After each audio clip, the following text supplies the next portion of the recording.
मुज़फ़्फ़र ने अपने शऊर में आने के बाद पहली मर्तबा इतना खौफनाक मंजर देखा था। चारों तरफ फुंकारे मारता पानी, दरिया बर्द होती खड़ी फसलें, तिनकों की तरह पानी के बहाव पर मवेशी। वो देर तक सर को अपने हाथों में थामे बैठा रहा। उसकी फितरत में बेइंतहा हसासियत थी। बिन बाप के बच्चा, कम गो और शरीफुन नफ्स, चिड़िया के बच्चे तक को तकलीफ में ना देख सकने वाले ने जब तबाही और बर्बादी के मनाजर देखे तो वो कई रातों सो ही नहीं सका। खाने के लिए अम्मी बुलाती तो रोटी का नवाला हाथ में पकड़कर देर तक बैठा रहता। पानी का अजाब तो जलजले के अजाब से भी खौफनाक होता है। उसने 5 दोस्तों की आखिरी वक़्त की चट्टान पर खड़े होने की तस्वीर जहन में लाकर सोचा। वो कई दिन ऐसी ही हालत में रहा। बोलने को जी चाहता, ना मुस्कुराने को। दिल में सैकड़ों ख्यालात नागिन बनकर फुनकारे मारते रहे और वो बुरी तरह दहशत ज़दा हो जाता। खौफ और दहशत की वजह से उसकी भूख ख़त्म हो गई। जब खाना पीना ना रहा तो वज़न तेज़ी से गिरना शुरू हो गया। अम्मी ने उसकी हालत देखकर उसे पास बिठाया, उसे तसल्ली दी और सैलाब ज़दगान की मदद का मशवरा दिया। बात मुज़फ़्फ़र के दिल पर लगी। उसने दिलचस्पी लेते हुए चंद दोस्तों को साथ मिलाया और घर घर गली गली राशन, कपड़े, बर्तन और जूतों के अलावा नकद रकम जमा करने का काम शुरू कर दिया।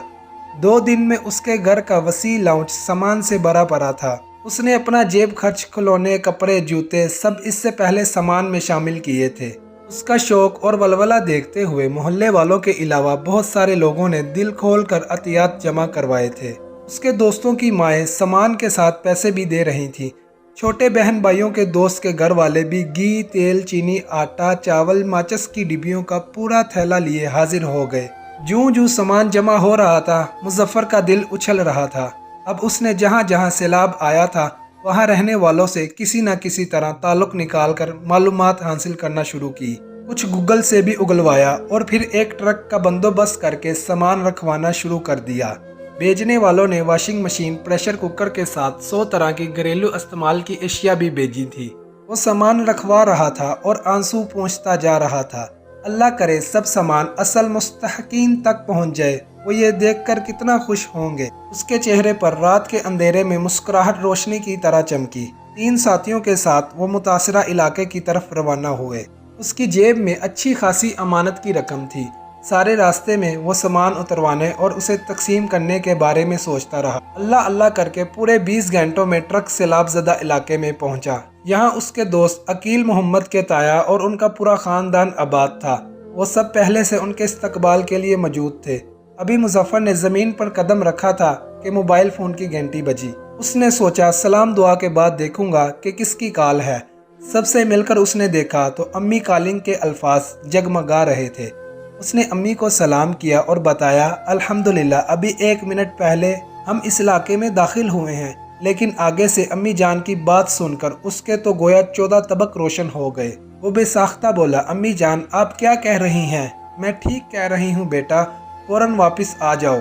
यहाँ पर भी सैलाब का अलार्म बज गया है। आज सारा दिन मसाजिद में ऐलान होते रहे हैं और मैं घर में बच्चों के साथ बिल्कुल अकेली हूँ। अम्मी ने घबराते हुए कहा, लेकिन हमारे इलाके के पास तो सिर्फ एक नहर है, दरिया तो बहुत दूर है, हमारे यहाँ कैसे सैलाब आ सकता है? मुज़फ़्फ़र को कुछ समझ में नहीं आ रहा था। अरे बेटा, सैलाब आ नहीं रहा बल्कि आ चुका है। वो दरिया जिसका रुख हमारी बस्ती की तरफ नहीं है, उसका बंद तोड़कर पानी का रुख हमारे कस्बे की तरफ कर दिया गया है। लोगों ने रातों रात सारे घर खाली कर दिए हैं, लेकिन मैं अकेली जान कहाँ जाऊँ? बच्चों को लेकर कहाँ जाऊँ? सारे घर में सामान बिखरा हुआ है, किसे समेटूं किसे ना समेटूं? पूरे मोहल्ले में सिर्फ हम हैं जो अभी तक घर में हैं। उनकी आवाज़ में घबराहट के साथ अनजान सा खौफ भी झलक रहा था। अच्छा आप घबराएं नहीं, अल्लाह मदद करने वाला है। आप फ़ोन बंद करें, मैं पता करता हूँ। जो ही मुज़फ़्फ़र ने कॉल काटी उसके साथ आने वाले दोस्त बोले, मुज़फ़्फ़र भाई हमारे कस्बे में भी सैलाब आ गया है और लोगों को 2 घंटे के अंदर अंदर घर छोड़ने का कह दिया गया है। अब क्या करें? मुज़फ़्फ़र ने सारा मामला अपने दोस्त अकील के मामू के गोश गुजार किया। उन्होंने सबको तसल्ली दी कि वो अपनी निगरानी में सामान उतरवाएंगे और तकसीम करते हुए भी अपने मोतबर बंदों को साथ मिला लेंगे। तुम लोगों को मैं अच्छी सी बस में सवार करवा देता हूँ। इंशाअल्लाह ताला तुम लोग बखैर आफियत पहुँच जाओगे। एक तांगे पर 2 किलोमीटर के सफ़र के बाद बस का अड्डा था, जहाँ से इन्हें बस मिल गई। मामू ने तीनों को दुआ देकर अल्लाह के सुपुर्द किया। ट्रक और बस के सफ़र में बहुत फ़र्क होता है। 2 बसें बदलने के बाद वो 12 घंटे में अपने ज़िले की हदूद में दाखिल हुए। सारे रास्ते उनका अपने घर वालों से राब्ता रहा। मैं बच्चों को लेकर कहाँ जाऊंगी बेटा, अम्मी का बस यही सवाल था। और अब वो फटी फटी आंखों से उस पानी की तरफ देख रहा था जो हमेशा सूखी खुश्क रहने वाली नहर में ठाठे मार रहा था। बस चंद घंटों में दरिया का बंद तोड़ दिया जाएगा और सब कुछ खत्म हो जाएगा।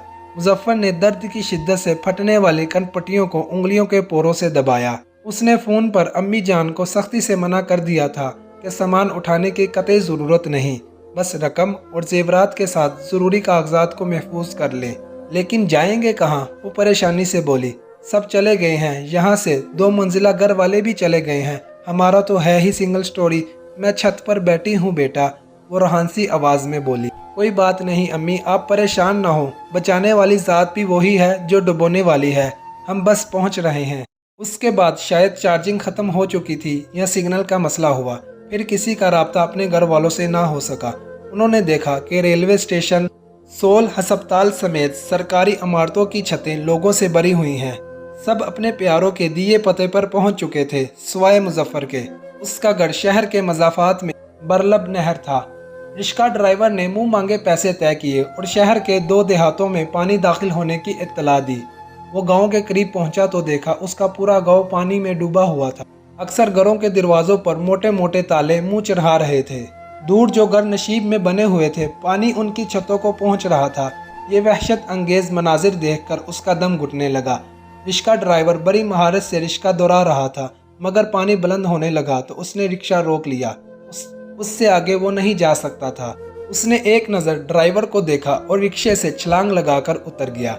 रिक्शे वाले को पैसे दिए और बकाया रकम लिए बिना पानी में एक निस्बतन कम पानी वाली गली में घुस गया। घर तक पहुंचते पहुंचते उसे मजीद आधा घंटा लग गया। रास्ते में उसने पानी में मवेशियों को, कुछ गाड़ियों और घरों के सामान वगैरह को बहते देखा। वो कहीं घुटनों और कहीं कमर तक पानी में डूबा बहुत मुश्किल से घर पहुंचा। घर में पानी भरा हुआ था। वो तेजी से 4-4 सीढ़ियां चढ़ता छत पर जा पहुंचा। अम्मी एक कोने में उसके छोटे बहन भाइयों को लिए बैठी थी। उसे देखते ही बिलक बिलक कर रोने लगी। वो भागा और उनके आंचल में छुप गया। अम्मी दुपट्टा फैलाए दुआएं मांगने लगी। मालिक, सब कुछ पानी में तिनके की तरह बह रहा है। मालिक, तू ही डुबोने की और तू ही बचाने की कुदरत रखता है। तूने कहा है ज़करिया अलैहिस्सलाम और उनकी बीवी बहुत नेकियां करते थे और नेकी करके तुझसे दुआ मांगते थे। अल्लाह, मैंने भी अपना सारा जेवर बच्चों के लिए रखने की बजाय तेरे रास्ते में देकर बेटे को तेरी मखलूक की भूख प्यास ख़त्म करने के लिए सैकड़ों मील दूर भेजा। अल्लाह रहम फरमा। उसी वक़्त उनके कानों में आवाज़ आई। कोई लाउड स्पीकर में कुछ कह रहा था। मुजफ्फर ने कान लगाकर सुना तो मालूम हुआ पानी का रुख बदल दिया जा रहा है। एक नेक दिल इंसान ने अपनी टीम के साथ मिलकर नहर के शिगाफ मन्नो टन्नो मिट्टी डालकर भर दिए थे और अब गांव में फंसे हुए लोगों को कश्ती के जरिए महफूज मुकामात पर पहुंचाया जा रहा था। मुजफ्फर बेइख्तियार सजदे में गिर गया। अम्मी की पलकों की ओर से भी छम से एक आंसू नीचे गिरा और उनका दुपट्टा भिगो गया।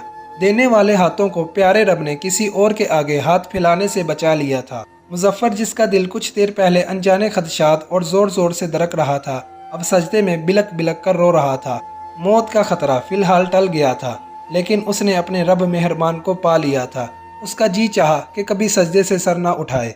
अगर आपको ये स्टोरी अच्छी लगी है तो इसको लाइक करें। अगर आप मेरे चैनल पर नए हैं तो इसको सब्सक्राइब करें और बेल आइकॉन के बटन पर प्रेस कर दें।